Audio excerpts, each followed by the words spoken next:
noches, querida audiencia. Hoy tenemos un programa especial, tenemos dos invitados de lujo, pero antes de entrar a entrevistar a los dos personajes que aceptaron gentilmente estar hoy con nosotros, quisiera hacer un paralelismo entre la vida de este filósofo, quizás él, Nietzsche, Friedrich Nietzsche y Schopenhauer, sean los dos filósofos más importantes del siglo XIX. Con una sola diferencia, que este quizás fue el filósofo, y también Schopenhauer, que más influyó en el siglo XX. La izquierda y la derecha interpretan Nietzsche a su manera. Y usted me dirá, ¿y por qué citarlo a Nietzsche? ¿Y qué tiene que ver Nietzsche con la realidad paraguaya? Y al decir verdad, encontré un paralelismo entre la Corte Suprema de Justicia, la última elección de la Corte Suprema de Justicia, y la vida de Nietzsche. Nietzsche fue un hombre filólogo, filósofo, el hombre que decía que iban a ser póstumo, que vivió 40 años intensamente, el discípulo de Schopenhauer, el amigo de Wagner. Fue un hombre extraordinario, de una vida personal muy pobre por diferentes circunstancias, pero hay un hecho anecdótico en la vida de Nietzsche. Se comenta, y él mismo comentó, que él entró 2 veces a un prostíbulo. No sé si fue la primera o la segunda vez que él entra al prostíbulo, en donde hace una sola vez tiene sexo con una prostituta. De ahí se dice que enfermó de sífilis, y la sífilis fue lo que le supuso el degeneramiento de su cerebro y su muerte prematura. La segunda vez o la primera que él entra a un prostíbulo, entra y solamente lo mira desde lejos, una visión panorámica, ve un piano y se acerca al piano y empieza a tocar el piano. Al salir del prostíbulo, Nietzsche escribió, ahí lo único que tenía alma, lo único que tenía espíritu era el piano. Después de ver la sesión, de escuchar la sesión de la Corte Suprema de Justicia para la elección de autoridades, algo que debe ser rubricado por la tradición, por la dignidad, por el honor de sus integrantes, de sus magistrados, he visto y me pregunto, ¿hay alma, hay espíritu, hay conciencia jurídica en ese Poder Judicial, en esa Corte Suprema de Justicia, donde 8 de sus miembros se han atornillado en el cargo y se han declarado ser inamovibles, inmunes, y en el caso de Antonio Frete, inmune e impune, porque en 22 años acumuló más de entre 100 y 200 millones de dólares. Esa es la Corte que debe enmendar los errores, los abusos jurídicos, la impunidad, que es el origen de la corrupción en el Paraguay. Esa Corte que le quiere imponer a uno de sus miembros, que también se autodeclaró inamovible per secula seculorum hasta los 75 años, esa Corte, una vez más, como aquella vez que entre acciones turbias, acciones truculentas se declararon todos inamovibles, esa misma Corte no tiene la autoridad moral, no tiene el prestigio para poder enmendar, para poder rectificar, para poder ratificar los principios del derecho que son tan necesarios para que nosotros tengamos una sociedad libre y en la que cada uno se sienta igual en términos de oportunidades. Igual para todos en términos de oportunidades y libre para cada uno. Estamos lejos de eso. Con este Poder Judicial, con esta Corte Suprema de Justicia, con estos 8 miembros, y digo 8 miembros porque todavía el ministro Víctor Ríos no se declaró inamovible. Los otros 8 miembros de una manera turbia se declararon inamovibles. No entiendo cómo es que Antonio Fretes, quizás porque siempre fue un hombre muy próximo o fue un operador político dentro del Poder Judicial de la Embajada Americana, no fue declarado significativamente corrupto. Quiero decir que Esta Corte está inhabilitada, es inapta, no es idónea para poder rectificar el rumbo torcido, las desviaciones, el abuso del poder, proteger la propiedad privada, proteger el honor de las personas, proteger bienes jurídicos. Esta Corte Suprema de Justicia no tiene autoridad moral, no tiene prestigio y ni siquiera creo que tiene idoneidad jurídica. La crisis de la Corte no fue una crisis producida por elementos externos que quieren manipular la Corte. Fue una crisis endogámica, endógena, interna. Se pelearon los miembros de la Corte, los magistrados, que se declararon inamovibles, que son inmunes y van a fomentar la impunidad, como lo hizo Antonio Fretes. Estos señores no son aptos para construir el Estado de Derecho en el Paraguay.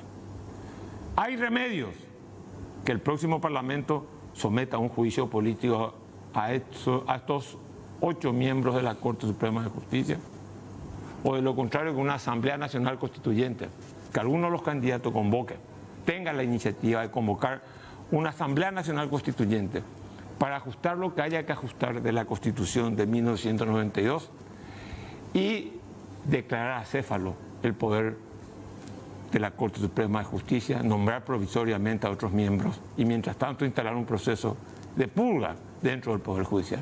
Si en el Paraguay no hay justicia, si en el Paraguay no hay Poder Judicial independiente, si en el Paraguay no hay jueces probos, porque esta crisis demuestra la podredumbre interna de la Corte Suprema de Justicia, en el Paraguay nunca va a haber Estado de Derecho, igualdad de oportunidades y plena libertad para todos los ciudadanos de esta República. Muchas gracias. Pasamos la pausa.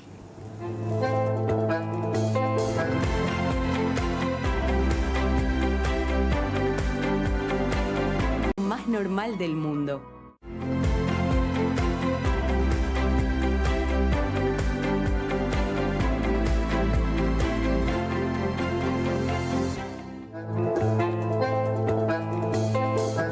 Bueno, seguimos mirando lejos. Ahora está con nosotros Hugo Richard. Hugo Richard es senador del Frente de Guazú. Es una persona a la cual yo respeto mucho. Estábamos comentando, tenemos la misma edad, somos del mismo año. Por razones de imagen no vamos a decir nada. Bueno, pero Hugo Richard tiene, digamos, un desarrollo personal muy interesante. El primero fue periodista y después recaló, terminó siendo político. Mi caso es lo inverso. Yo empecé siendo político y terminé siendo periodista. Después, al final de nuestro día, vamos a saber quién de los dos, si evolucionamos en la decisión de cambio de roles o involucionamos. Pero en fin, Hugo, ¿cómo estás? Un placer de tenerte en Mirando Lejos. Bien, bien. Y realmente me alegro que hayas tomado la decisión y la oportunidad de estar en la televisión. Porque yo te escuchaba siempre que podía, en ese mediodía en la radio. Y yo creo que la televisión gana muchísimo con tu presencia en este programa. Bueno, te agradezco mucho, Hugo. Hugo, vos estuviste a favor de la enmienda. Sí, señor. El embajador americano dice que había $1 millón para los que estaban a favor de la enmienda. ¿Te tocó algo? Primero, él no dijo que era para la enmienda. Sí, dijo una parte que había dinero para la enmienda. Yo no registré esa parte. Yo ratifico nuestra posición. Nosotros ya antes, en el 2012, planteamos nosotros el tema de la modificación constitucional. Hicieron una cosa de firma ustedes. Claro, claro. Nosotros ya lo hicimos en ese momento. Yo sigo convencido de la interpretación constitucional, no los hechos que ocurrieron después en ese atraco vergonzoso en el local del PLRA. Hablo de la interpretación constitucional. Y he discutido en ese tiempo con periodistas, con políticos, con juristas, y es una interpretación. Pero yo sigo convencido de que tajantemente en ningún lado dice que no se puede hacer vía enmienda esa modificación constitucional. O sea, hubo gente que lo hizo porque creía que era una posibilidad y hubo quizás aquellos que hicieron por... Nosotros hicimos eso por una interpretación constitucional que le acabo de decir, y además lo segundo, en ese momento nosotros estábamos convencidos de que Fernando Lugo le ganaba a Horacio Cartes. Bueno, después vamos a hablar de Fernando Lugo porque el otro día vi una foto de Fernando Lugo donde no estaban un sector del Frente Guasú Metenesi cuando viene la foto de usted con Fernando Lugo. Pero antes que nada quiero hacerte otra pregunta. Hablaste en unas declaraciones aparecidas, creo, la semana pasada en el diario de ese color, las tengo acá, en donde vos decías, divididos también se puede ganar dentro de la oposición. Digamos como un escenario en donde se atomiza el voto, se fragmenta en varias, el 100% del voto se fragmenta entre varios candidatos. En esa hipótesis, quien fuera electo, si es así, obviamente va a ser un presidente minoritario. Pero ¿a vos te parece que la oposición puede ganar fragmentada, dividida? ¿Verdaderamente es viable esa posibilidad? Primero que necesitamos ganar. Vamos a partir de ahí. Este modelo que sostiene el Partido Colorado no da más. Hay que ganar, hay que cambiar el país. Ahora bien, yo te hago algunas referencias porque vos manejás informaciones. 1998. La dupla presidencial era Domingo Ladino, Carlos Filisola. Toda la oposición unida. Se perdió. 2013, Efraín Alegre, Rafael Filisola, los únicos que no estábamos éramos nosotros porque veníamos del golpe parlamentario, se perdió. 2018, estábamos todos juntos, incluidos nosotros, se perdió. En el 2008 se jugó... Pero también se puede hacer otra lectura. El pueblo no vota uno que no es un liberal. No, voy a tocar... No, te pregunto porque también se sale lectura. Claro. Porque con Lugo se ganó. Porque, bueno, voy a ir al 2008. 2008 se jugó a 4 bandas. Había 4 candidaturas. Blanca Ovelar, Pedro Fadul, Lino Oviedo, Fernando Lugo. Y bueno, ganó Fernando Lugo. No estaba unida toda la oposición en ese momento. Mario Ferreiro acá en Asunción también ganó sin que esté unida toda la oposición. Pero en aquella vez la nacional del Partido Colorado estaba dividido. Lino Oviedo era colorado. Porque ahí está el punto central de la cuestión, Carlos Mateo. Necesitamos, si es posible, unir a la mayor cantidad de fuerza de la oposición y necesitamos sacar votos del Partido Colorado. Estoy de acuerdo contigo. ¿Y a vos te parece, te pregunto, a vos te parece que es Euclides la figura que puede atraer votos de la oposición? ¿Te parece que Paraguayo Cuba, que es descendiente de Colorado, no puede quitar votos de la oposición? ¿Y te parece que Efraín es una figura muy alérgica al Partido Colorado? Por eso no apoyarle. La dupla Euclides quería estar creciendo, cuidado con eso. Está creciendo sostenidamente y eso se siente, lo sentimos en los departamentos, además de otras referencias. Pero vamos a suponer la unidad. Vamos a suponer que Euclides vaya con Efraín. Después se construyeron muchos mitos sobre este tema. Y hay un porcentaje de votos a Euclides Querey, colorados, y además en el tema Querey anticartistas, van a votar por un liberal. Esa es una pregunta que habría que analizarlo y responderlo rigurosamente, porque a mí me parece muy bien decir tenemos que ganar, pero vos tenés que mostrar el cambio. Si vos no mostrás el cambio, es muy difícil convencerle a la gente en el entusiasmo de la campaña.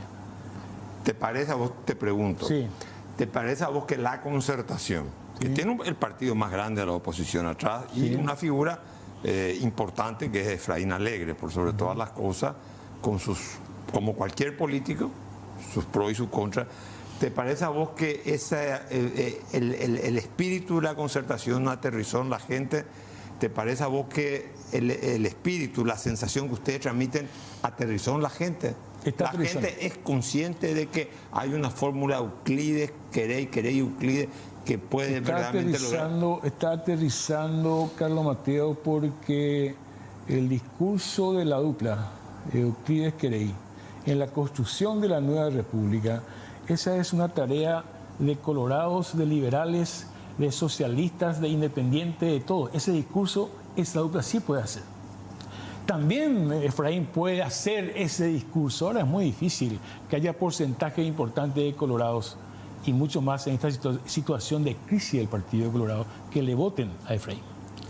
Dos preguntas, señor, al mismo tiempo. ¿A vos te parece entonces que Efraín es una suerte de réplica de Laíno en el sentido que le votaban los liberales pero no le votaban los colorados? Y en segundo lugar, ¿te parece que el Partido Colorado está dividido? Porque digamos, para que esta fórmula resulte, la de ustedes, el Partido Colorado debe estar dividido.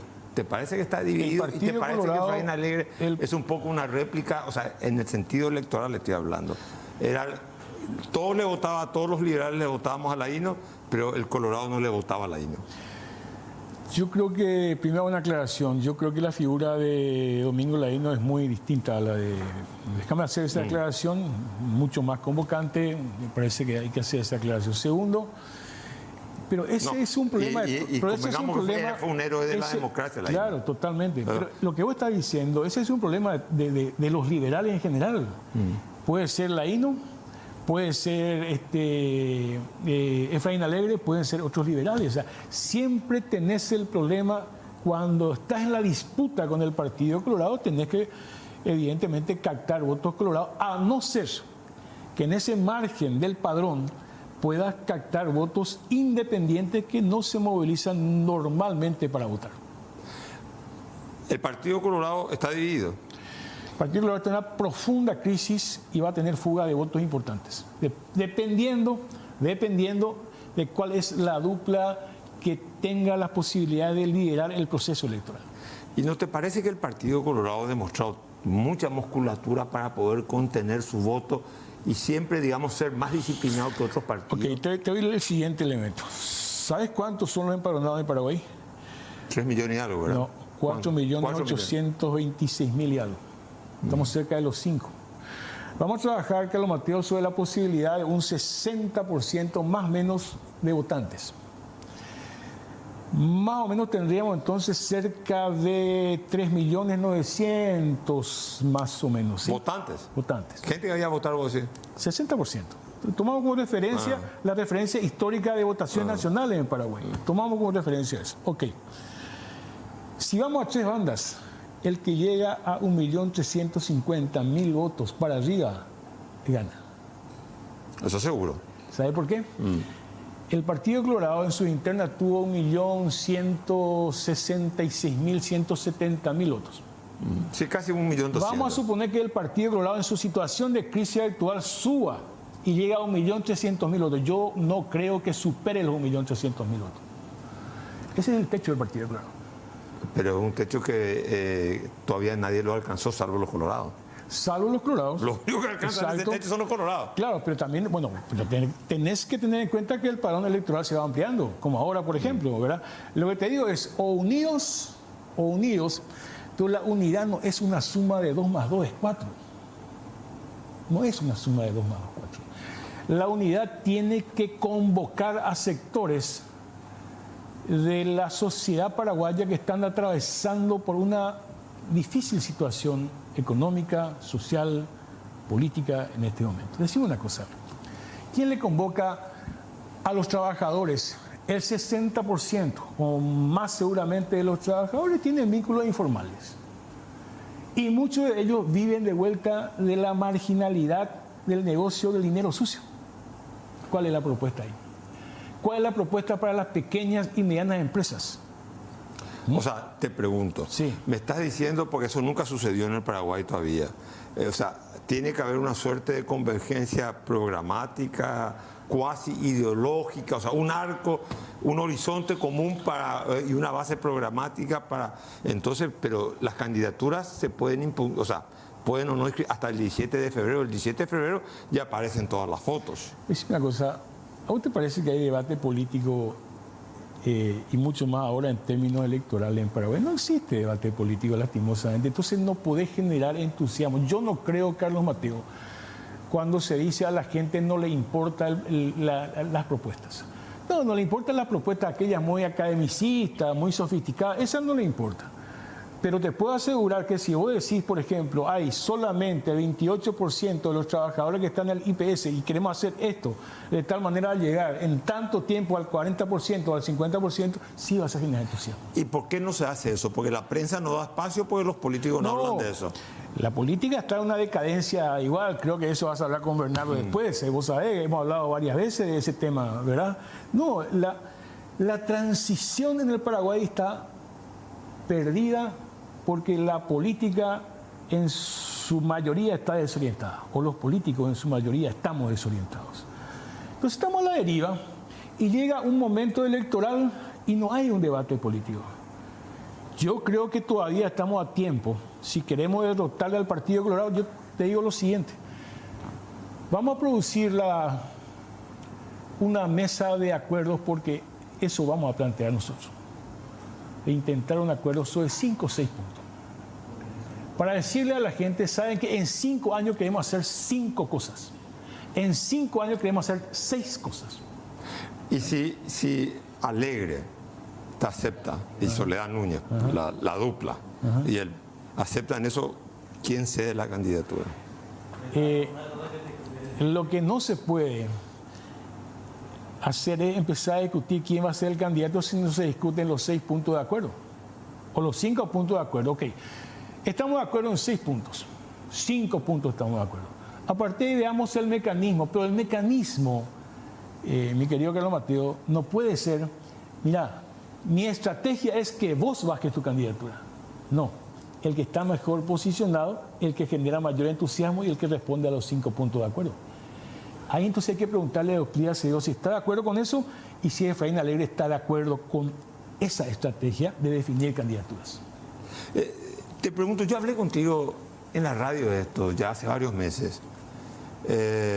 Tu discurso es muy interesante, pero ¿cómo es que la oposición no fue capaz de hacer eso hace 6 meses?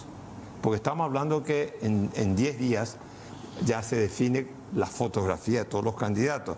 E independientemente que después alguien declina posteriores del 17 de febrero, al aparecer la foto, mucha gente se confunde y vota por su candidato de preferencia, por más que no sea candidato. Y ahí hay una gran pérdida de votos.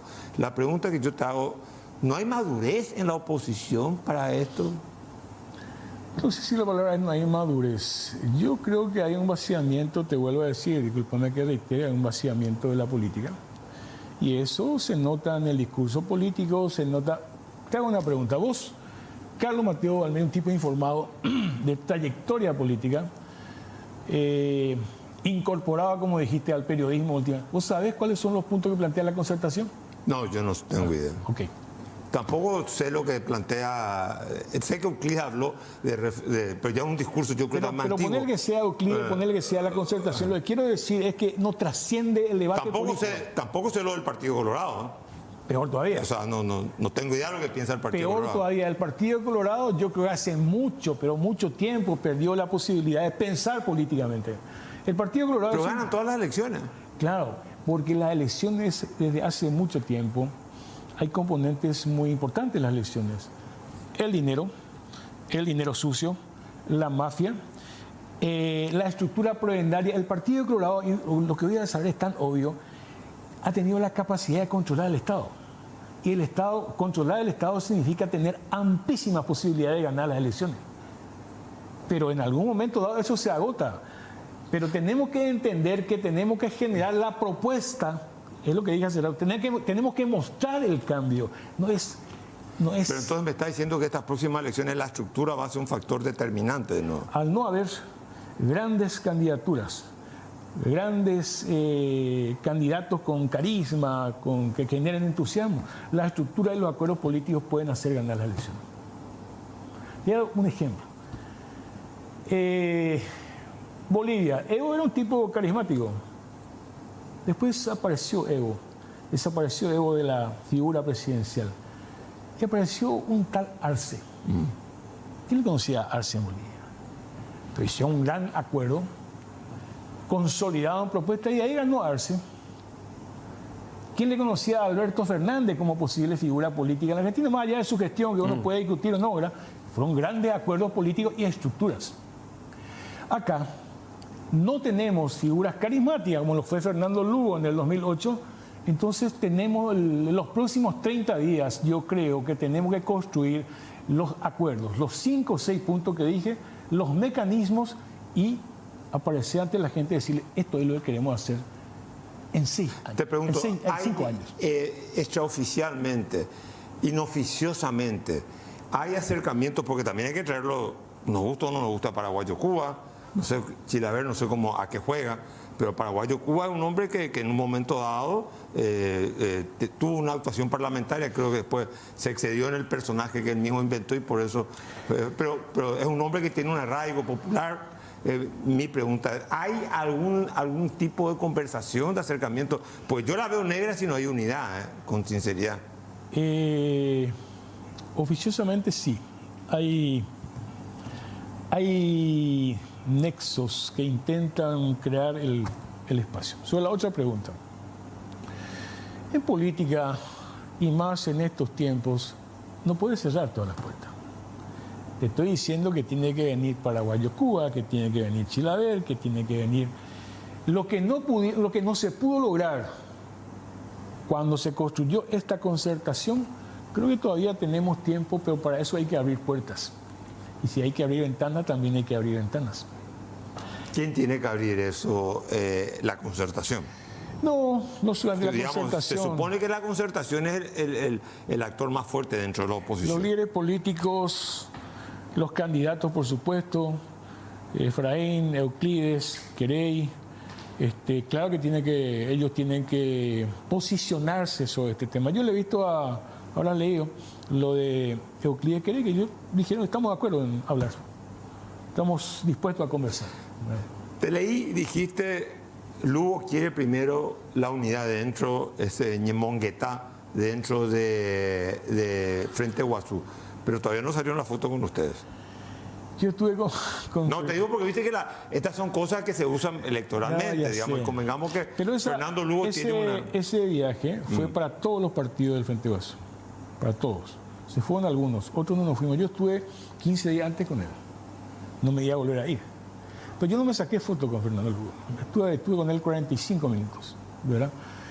Pero yo ni siquiera, o sea, coste que él me preguntaba unas cosas, pero traté de evitar hablar de política con él, porque él tiene una recuperación impresionante, Carlos Mateo, pero es un convaleciente, una persona que está en proceso de recuperación. Evité hablar de política con él. O sea, no me diga que los médicos Carlos Filisola y Esperanza Martínez, de alguna manera, al hablar de política y salir... No, yo no sé, porque además ellos tampoco dijeron que hablaban de política con él, solamente mostraban la foto.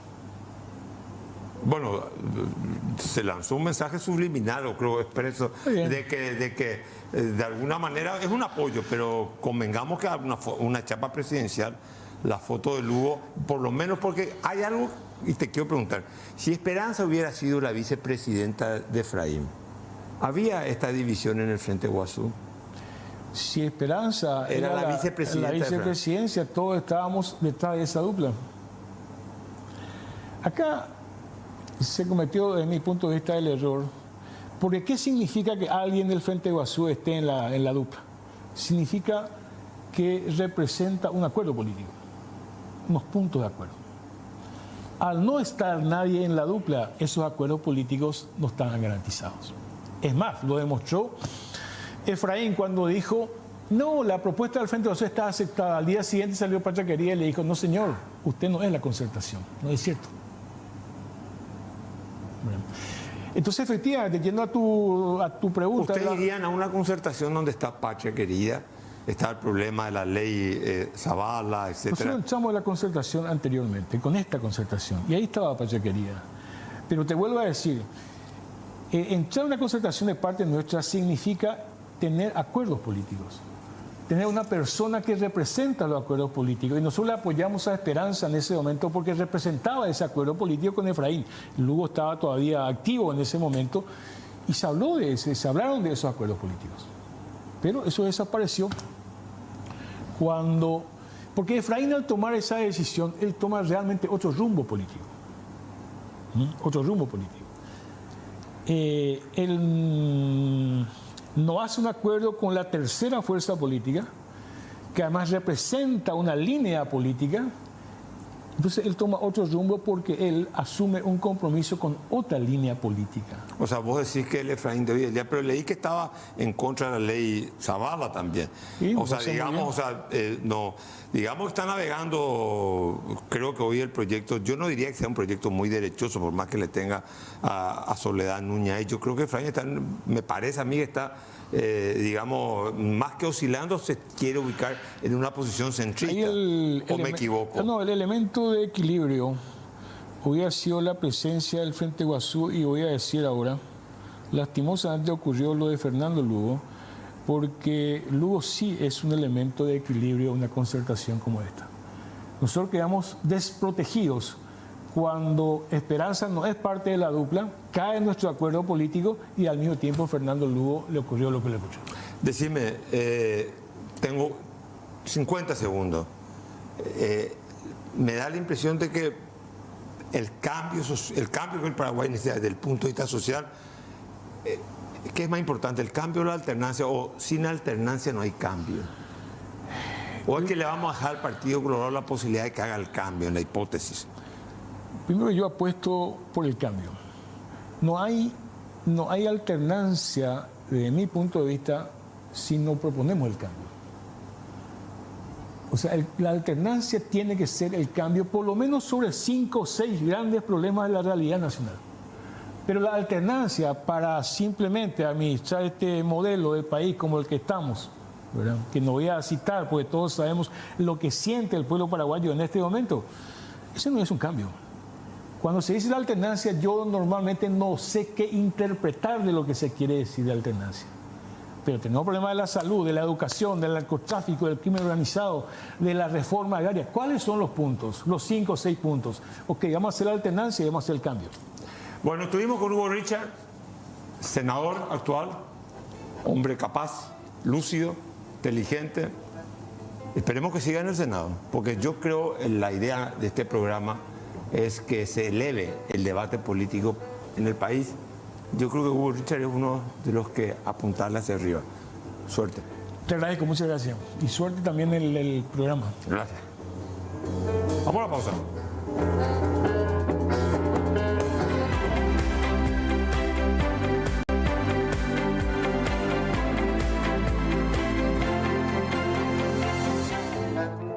Bueno, seguimos mirando lejos. Tenemos, como le había dicho, un invitado de lujo, un erudito, un conocedor, un hombre que ha escrito este libro, El Último Supremo. Un libro que yo lo recomiendo, de El Lector. Saludo a Guillermina, que nos está viendo la lista de paso. Bernardo Neri Fariña, hombre riguroso, meticuloso, un hombre que viene del periodismo, que maneja la prosa, ahora creo que está columnista de ABC Color.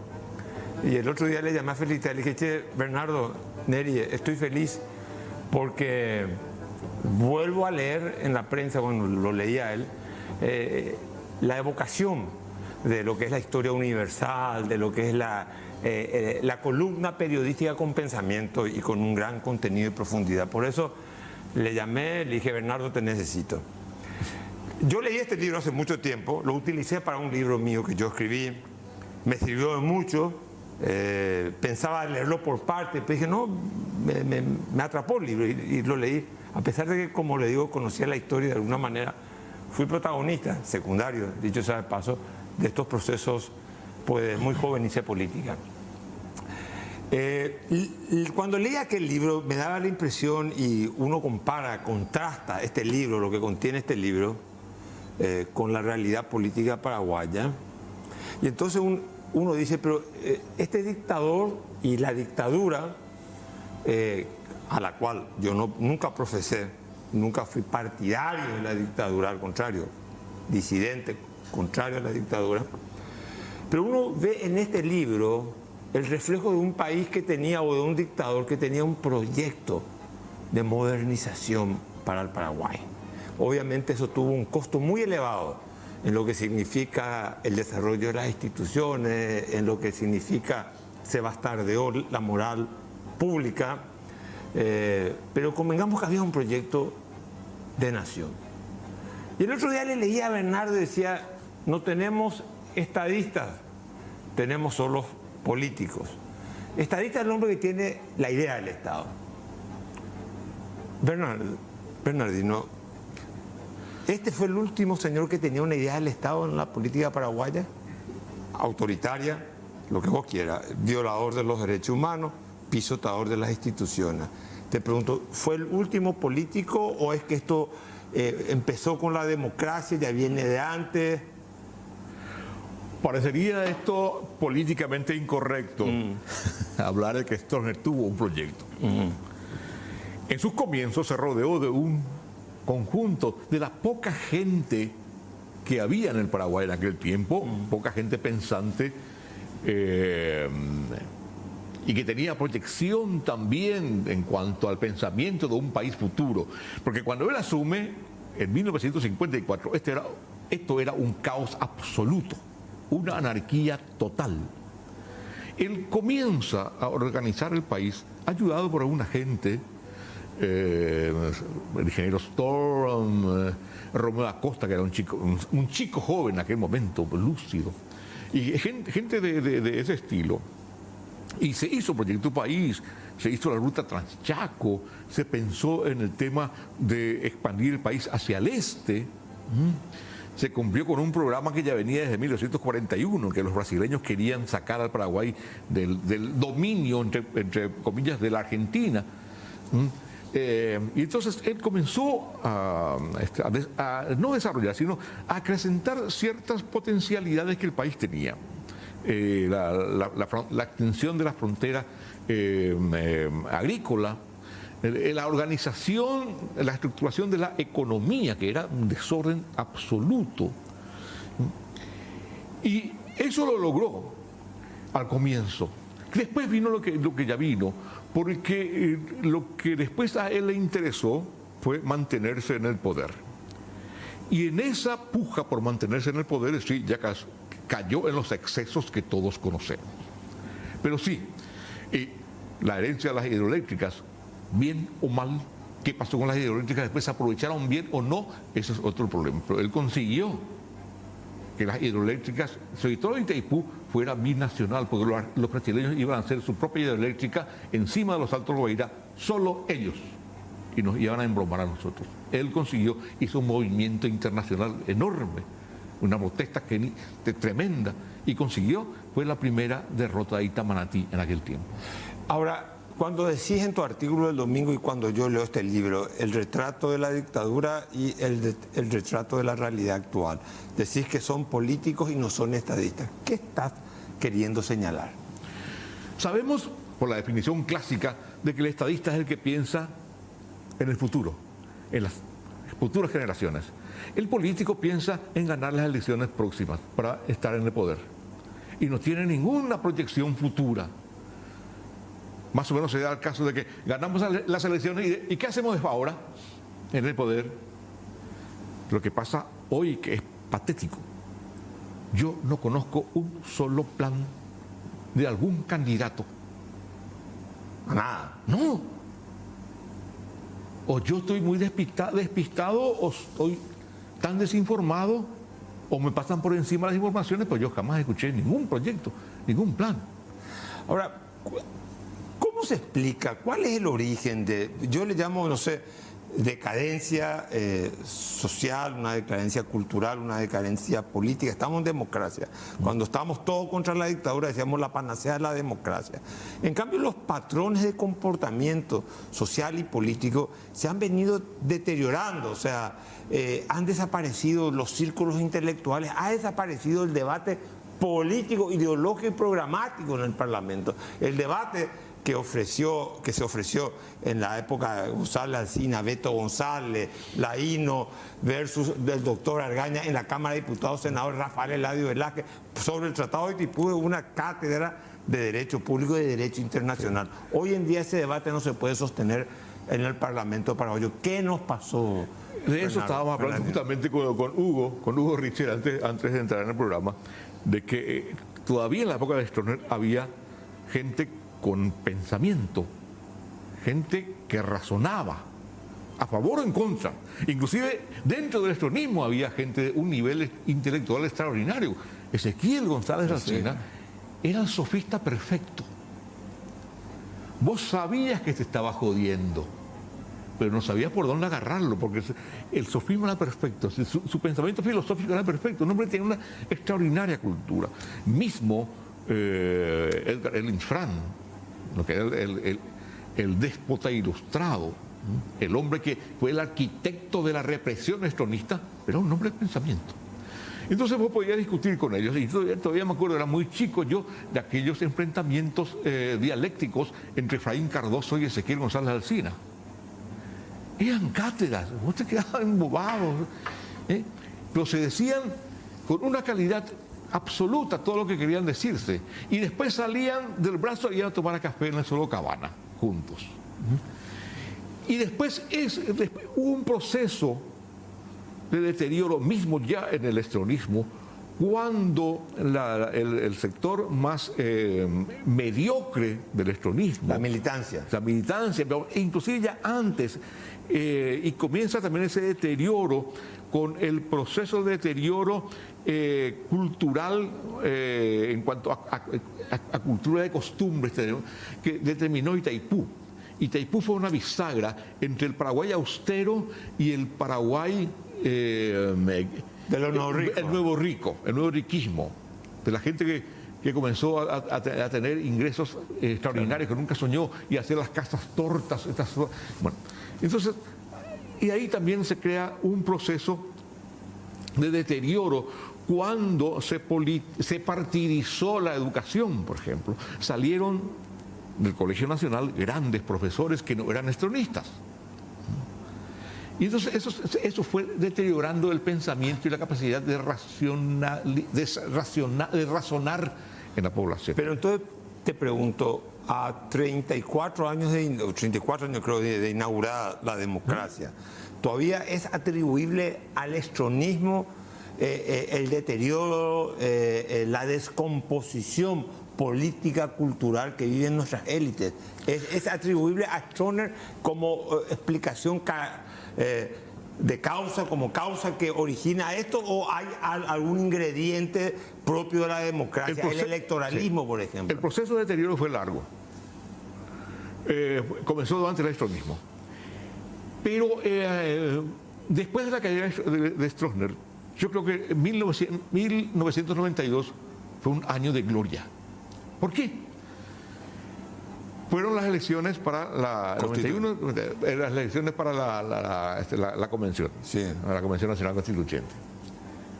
Fue la última vez que los partidos políticos pusieron su mejor gente, la gente de pensamiento, en todos los partidos, incluyendo el Colorado. No, sí, el Colorado tenía mucha mejor gente. Claro. Fue la última vez. Y esa Convención Nacional Constituyente, con todo lo que uno puede criticarles, fue también la última cátedra de política, en toda la acepción de la palabra, que tuvimos en el Paraguay. Y después ya eso murió. Porque los partidos ya comenzaron... Bueno, pues yo creo que en el 93 todavía un parlamento interesante. Sí, claro. A partir de ahí... Rodrigo Campos Reto González, por lo menos de los liberales. A partir de ahí, de la Convención Nacional Constituyente, de la nueva Constitución y la nueva ley electoral, y la creación de la Corte Suprema de Justicia a raíz de aquello que fue también muy criticado del Pacto de Gobernabilidad, que dio la mejor corte que tuvimos. La mejor corte que tuvimos. El pacto, el mentado... Hubo críticas interesadas, pero eso fue la mejor corte. Pero también se cortó después eso, porque los partidos comenzaron a llenarse de gente que vio en la política un utilitarismo absoluto. Y comenzaron los partidos políticos a dejar de ser escuelas de civismo, como debieron haber sido siempre, para constituirse nada más que en máquinas electorales. Pero la idea entonces tuya es la siguiente. El político de antes era un hombre que buscaba un prestigio social, y el político ahora lo que quiere es utilitario, dijiste, acumular dinero. Claro. O sea, digamos, su prioridad es la acumulación, es el enriquecimiento, es el garantizar, digamos, el bienestar de su familia y de sus amigos. Absolutamente. Vos ves que la política se circunscribe a eso, el interés del político, la visión del político. Ese proceso de deterioro culminó en eso. Y en ese proceso de deterioro hay un deterioro que es el deterioro de los deterioros, que es el deterioro moral. Todavía en la época del estronismo, yo me acuerdo cuando era joven, al corrupto se lo miraba mal. se lo aceptaba porque no había opción. Pero no era. Pero estaba descalificado Estaba socialmente. descalificado moral. Había una sanción social. Sí, por lo menos el pensamiento. O sea, ese es un corrupto, ¿no? Pero después el corrupto comenzó a ser aceptado, inclusive en los clubes sociales.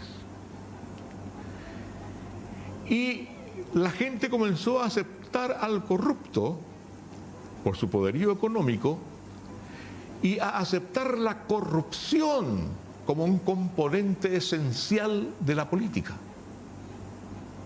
Eso para mí fue terrible. Y producto de eso es lo que vivimos hoy. Y entonces el pensamiento que subyace es: en política se entra para robar. Ahora, una pregunta. Algunos consideran que las intervenciones del embajador americano son necesarias por la incapacidad de la corrupción imperante tanto en el Poder Judicial como en la Fiscalía, un elemento exógeno.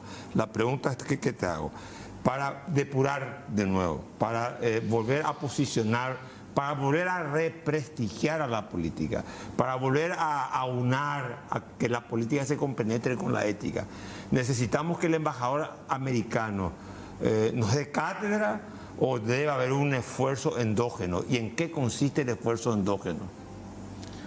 A mí me duele mucho que traten de encauzarnos desde fuera. Es muy doloroso, claro, eso. A la dignidad. Porque demuestra que somos incapaces nosotros. Y otra cosa, Stroessner iba a morir de viejo en el Palacio de López si no fuera por Estados Unidos.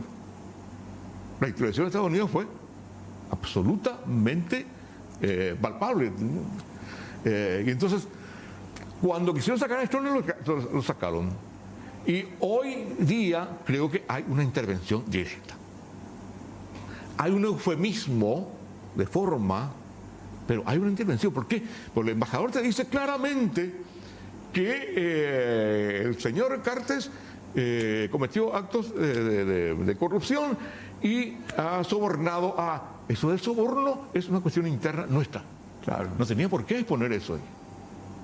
Pero decís, esto lo sabemos, pero ahora lo dice el embajador y ahora tenemos la prueba palpable de que es cierto de que había sobornos en el Parlamento. Y sabemos quiénes son los sobornados, ¿por qué? Por cómo votaban en el Parlamento. Y entonces es un proceso muy doloroso esto, que ese proceso de deterioro moral interno que tuvimos, lo vemos reflejado como una especie de colonización moral que estamos sufriendo por parte del imperio. Que no sé por qué razón, bueno. Pero ¿y eso se arraiga o tiene que haber? Porque hay cosas que a mí me sorprenden.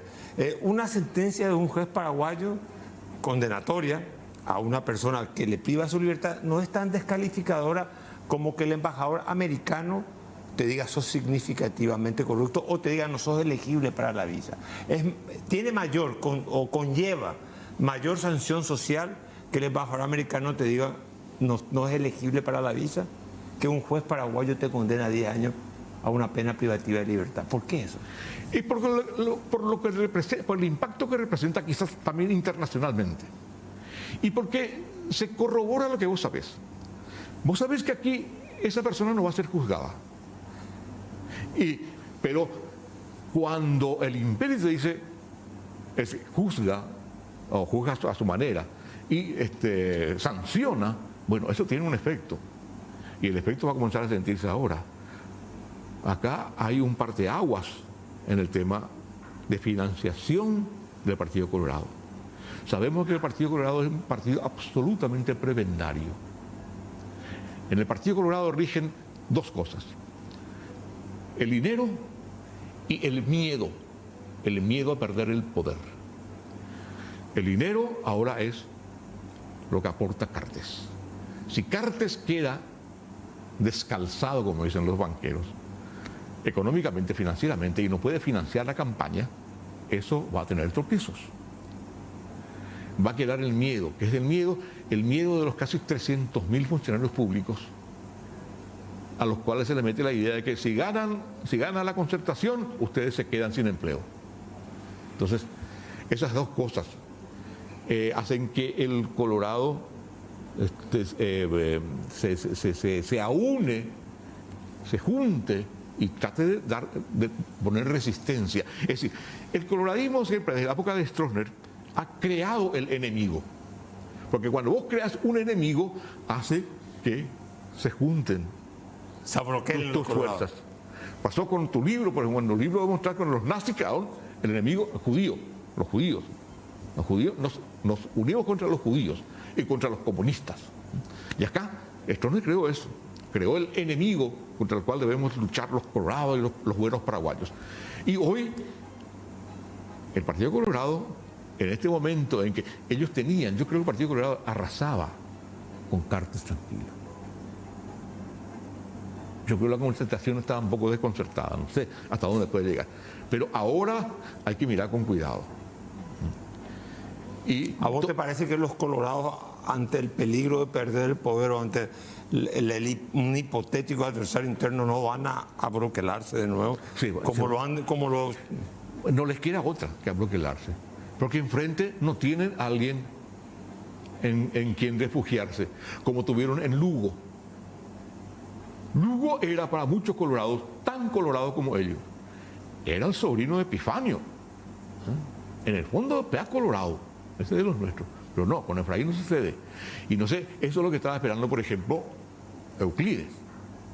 Que la gente, que los colorados dolidos o perdidos se abroquelaran con él.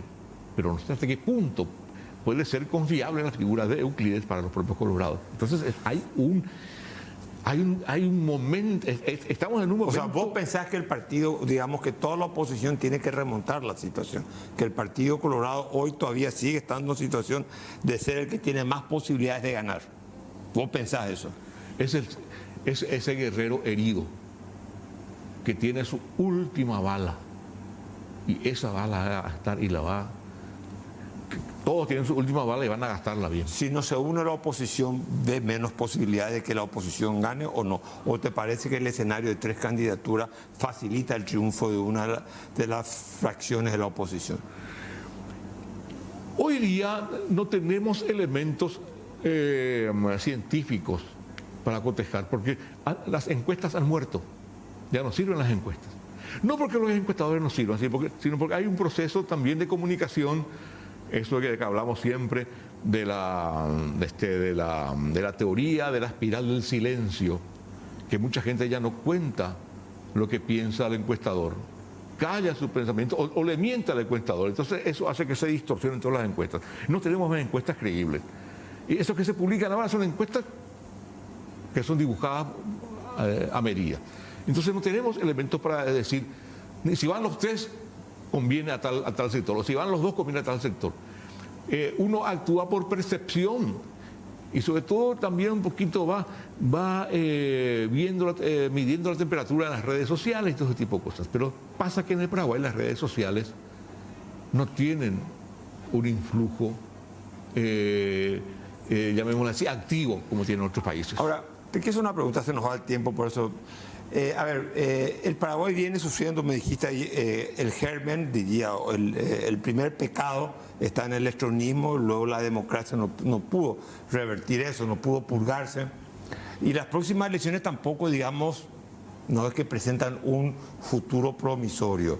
No hemos vuelto un país kafkiano en el sentido, aquello que decía Kafka en el proceso, cuando el ciudadano estaba perdido, decía, habrá esperanza, pero no para nosotros. Estamos en un país donde hay esperanza, pero no para nosotros. Habrá que esperar más tiempo para que institucionalmente se fortalezca el país, moralmente se sanee el país, las actitudes, las acciones truculentas, perversas, sean extirpadas del día a día paraguayo. Tiene que haber una purga moral. Eso es indiscutible. Y dentro del Partido Colorado tiene que haber una purga moral. Y dentro del Partido Liberal tiene que haber una purga moral. Los liberales también tienen sus mafiosos. Entonces, todos deben hacer un examen de conciencia para el futuro. No sé cómo va a salir ahora. A mí no me preocupa tanto el Poder Ejecutivo ahora, me preocupa el Congreso. Temo que la mediocridad que estaba en diputados pase ahora a senadores, que el Senado era nuestro bastión más o menos, pero no sé qué va a pasar ahora, porque están casi todos los mismos diputados tramposos candidatándose para el Senado. Ahora, con este asunto de Cartes no sé cómo se pueden llegar o no. Y todo va a depender también de la clase media y de la clase alta, que salgan a votar. Lugo ganó con votos de la clase media. La primera vez que yo vi en mi barrio, el barrio Murucuya, movilizarse a la gente, ir a votar. Tenemos que irnos. Dejo una sola reflexión. Hay crisis, desde Gramsci, cuando lo que tiene que morir no muere y lo que tiene que nacer no nace. Tiene que nacer un nuevo Paraguay. Va a ser difícil, pero tiene que nacer un nuevo Paraguay. Muchísimas gracias y gracias por habernos dado este libro. Muchas gracias, Carlos, y hasta siempre. Presentaron Mirando Lejos.